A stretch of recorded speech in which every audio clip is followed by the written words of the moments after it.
રામના નામે લોકો સાથે છેતરપિંડી કરી રહ્યા છે સાયબર માફિયાઓ। શ્રી રામના નામથી પત્રકારની ખોટી ઓળખ આપી સાયબર માફિયાએ ફેસબુક પેજ બનાવ્યું। સાયબર માફિયાએ રામ મંદિર ડોનેટ ફાઉન્ડેશનના નામથી મેસેજ કર્યા છે પોસ્ટ। રીલના માધ્યમથી ક્યુઆર કોડ પોસ્ટ કરી ડોનેશનની માંગ કરી। લોકોની આસ્થાનો ફાયદો ઉઠાવી રહ્યા છે સાયબર માફિયાઓ। 3 દિવસ પહેલા જ સાયબર માફિયાએ ફેસબુક પર બોગસ પેજ બનાવ્યું હતું। પેજમાં રામ રાજ મંદિરમાં નોકરી કરતા હોવાનો ઉલ્લેખ કર્યો। વડોદરાના સાયબર એક્સપર્ટ મયુર ભૂસાળવકરનું મોટું નિવેદન। આવા બોગસ પેજ પર લોકોએ વિશ્વાસ ન કરવો। સાયબર એક્સપર્ટે કહ્યું કે કોઈપણ લિંક પર ક્લિક ન કરવું જોઈએ, ક્યુઆર કોડને સ્કેન ન કરવો જોઈએ। લોકો તકેદારી નહીં રાખે તો સાયબર માફિયા બેંક ખાતું ખાલી કરી શકે છે।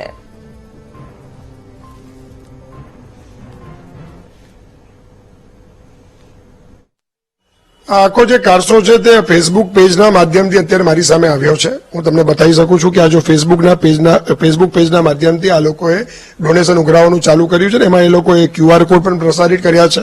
અને સેકન્ડ થિંગ તમે જોશો તો એ લોકોએ જેની જેટલી ક્ષમતા છે તેટલું તમે ડોનેશન કરો એવું આ લોકો કહી રહ્યા છે। તો મારું વીટીવીના માધ્યમથી તમામ ગુજરાતની જનતાને કહેવું છે કે આવા આસ્થાના નામ પર આ લોકો લૂંટવા આવી રહ્યા છે અને એને ખાસ કરીને વીએચપીએ તો ઉઘાડા પાડ્યા જ હતા, પરંતુ આ લોકો નવા નામથી આ પેજ સામે લાવ્યા છે। તો હવે ફેસબુકે પણ સક્રિય થવું જોઈએ, સોશિયલ મીડિયા પ્લેટફોર્મોએ પણ સક્રિય થવું જોઈએ અને આવા કોઈ પણ પેજ આવે તો તેને ફિલ્ટર કરવા જોઈએ, કાં તો એને બ્લોક કરીને એનાથી સાયબર સ્પેસમાંથી દૂર કરવા જોઈએ। સેકન્ડ થિંગ કે આવા કોઈ પણ પેજ હોય તો તે પેજને તમે એની સત્યાર્થતા તમારે ચકાસવી જોઈએ, કારણ કે હજુ રામ મંદિરના નામ પર જે સમિતિ નીમવામાં આવી છે તેના તરફથી એવી કોઈ ઘોષણા ડોનેશનના નામની કરવામાં નથી આવી। આ લેભાગુ તત્વો આવ્યા છે કે જે પોતાની જર્નલિસ્ટ તરીકે ઓળખ આપીને આ લોકો આવા પૈસા ઉઘરાવવા માટે પડ્યા છે અને એ લોકોની આસ્થા સાથે એ લોકો ખેલ રમી રહ્યા છે।